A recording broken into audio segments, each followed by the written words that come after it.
Hello friends, मैं पवन कुमार स्वागत करता हूं आज की इस वीडियो में। तो फ्रेंड्स, आज का हमारा टॉपिक है आधुनिक भारत का आर्थिक इतिहास। तो देखते हैं ब्रिटिश के आने से पहले भारत की आर्थिक दशा कैसी थी। तो भारत की अर्थव्यवस्था की बात करें तो भारतीय अर्थव्यवस्था आत्मनिर्भर थी और भारत कृषि प्रधान देश था। लेकिन ब्रिटिशों के आगमन के बाद भारतीय अर्थव्यवस्था जो है वो पूर्ण रूप से चौपट हो गई। इसके पीछे का मुख्य कारण था ब्रिटिशों का नीति। तो जानते हैं फ्रेंड्स कि ब्रिटिशों की ऐसी क्या कौन सा नीति रही जिसके कारण भारतीय अर्थव्यवस्था पूर्ण रूप से चौपट हो गई। तो इसे हम लोग कई चरणों में पढ़ सकते हैं। अगर पहला चरण की बात करें तो 1757 ईस्वी से 1813 ईस्वी तक।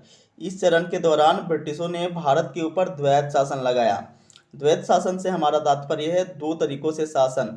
जहां से आय का स्रोत होता था उन पे अंग्रेज स्वयं नियंत्रण करते थे, जबकि जहां प्रशासनिक क्षेत्र होता था, जहां देख रेख की आवश्यकता होती थी, उन पे भारतीय सूबेदारों का और भारतीय नवाबों का नियंत्रण स्थापित था। तो फ्रेंड्स, यहाँ से धन पूर्ण रूप से भारतीय धन को ये लूट करके अपने देश ले गए। अब देखते हैं दूसरा चरण को। अगर दूसरा चरण को देखें फ्रेंड्स तो 1813 ईस्वी से 1858 ईस्वी तक। इसमें से तेजी से ये उद्योग लगाते हैं और तेजी से औद्योगिकरण के कारण भारतीय उद्योग का पूर्ण रूप से पतन हो जाता है और विदेशी कपड़ों का, सारे विदेशी सामग्रियों का भारत में आगमन हो जाता है। और इस दौरान जितना भी भारतीय धन था, सोने चांदी जितने भी थे, वो सारे के सारे ब्रिटिश अंग्रेज के हाथों में चले जाते हैं। वहीं तृतीय चरण का बात करते हैं फ्रेंड्स, तो तृतीय चरण में ये तेजी से पूंजी निवेश करते हैं, रेल के क्षेत्र में, बैंक के क्षेत्र में, बागान बनाते हैं, ताकि तेजी से भारतीय धन संपदा को लूटा जा सके। वहीं फ्रेंड्स, अब बात करते हैं भू राजस्व व्यवस्था की। तो यहाँ अंग्रेजों के द्वारा भारत में 3 प्रकार के भू राजस्व व्यवस्था लगाई गई। चलिए स्टार्ट करते हैं। पहला है फ्रेंड्स अस्थाई बंदोबस्त, अंग्रेजी में परमानेंट सेटलमेंट। इसकी इसका जो शुरुआत है वो लॉर्ड कॉर्नवालिस के द्वारा किया गया था। कौन से वर्ष में? तो 1793 में। और कौन कौन से क्षेत्र में ये लागू रहा? तो बंगाल में, बिहार में और उड़ीसा में। इस व्यवस्था को क्या कहा जाता था? तो इस्त्रमरारी व्यवस्था भी इसको कह सकते हैं, जमींदारी व्यवस्था भी कह सकते हैं। तो फ्रेंड्स, चलिए इसके बारे में जानते थे। इस व्यवस्था के अंतर्गत क्या होता था कि अंग्रेज जो है वो अपना समय बचाने के लिए जमींदारों को टैक्स लेने के लिए कह देती थी। जमींदार जो है वो गांव वालों से टैक्स वसूलते थे और टैक्स का कर का 10/11 हिस्सा जो है वो सरकार को सौंप देते थे, जबकि 1/11 हिस्सा वो स्वयं रखते थे, क्योंकि उन्होंने भी मेहनत किया है। जैसे कि फ्रेंड्स समझिए कि 11 kg मान लीजिए कि धन टैक्स के रूप में मिला है जमींदारों को, तो 10 kg जो है वो सरकार को देना होता था, वहीं 1 kg जो है वो उनको अपने पास रखना होता था, क्योंकि उन्होंने भी मेहनत किया है।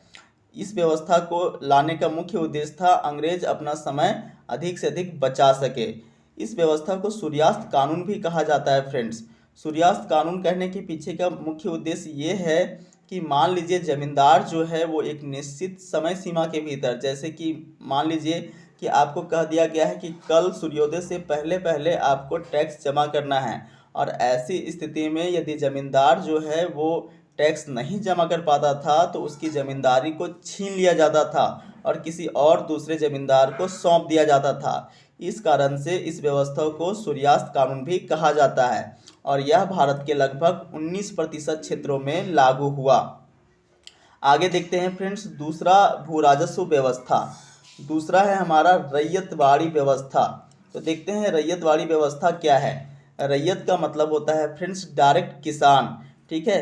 तो इस बार जो है वो टैक्स डायरेक्ट जमींदारों से ना लेकर के डायरेक्ट किसानों से लिया जाता था, और इसकी शुरुआत जो है वो कर्नल रीड के द्वारा 1792 में की गई और बाद में मुनरो के द्वारा 1820 ईस्वी में की गई।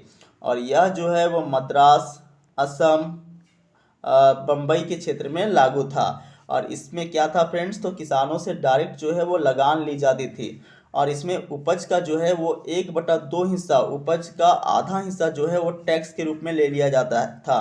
तो आप सोच सकते हैं फ्रेंड्स कि जितना उत्पादन किसान करेगा उसका आधा हिस्सा जो है उसे टैक्स के स्वरूप में चुकाना पड़ेगा। तो किस तरह से लूट हो रहा था, और यह भारत के लगभग 51% हिस्सा पे लागू हुआ था।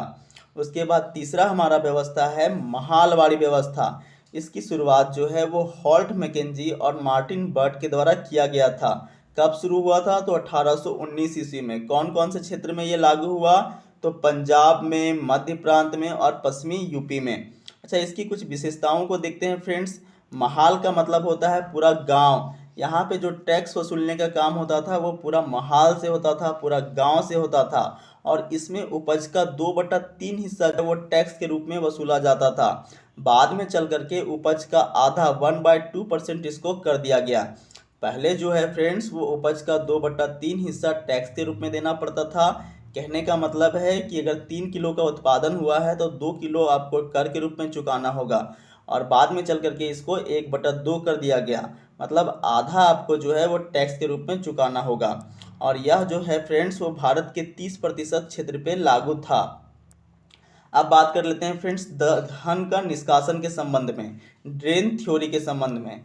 सर, धन का निष्कासन का तात्पर्य है फ्रेंड्स कि भारतीय धन का विदेशों में जाना और इसके बदले में भारत को कुछ भी नहीं प्राप्त होना।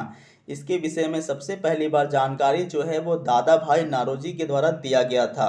उनका एक पुस्तक है the poverty and un British rule in India. इस पुस्तक के माध्यम से हमें ड्रेन थ्योरी के बारे में जानकारी हासिल होती है। फ्रेंड्स, इस पुस्तक में इन्होंने ये भी वर्णन किया है कि 1867-68 में भारत का प्रति व्यक्ति आय मात्र 20 रुपये का था। तो इस प्रकार से फ्रेंड्स आज का हमारा मूल टॉपिक रहा भारत का आर्थिक इतिहास, भू राजस्व व्यवस्था और धन का निष्कासन सिद्धांत। तो फ्रेंड्स, आपको हमारा वीडियो कैसा लगा कमेंट सेक्शन में ज़रूर बताएं। हमारे चैनल को सब्सक्राइब कर लें ताकि इसी तरह के वीडियो आपको प्राप्त होते रहे। पूरा वीडियो देखने के लिए धन्यवाद दोस्तों।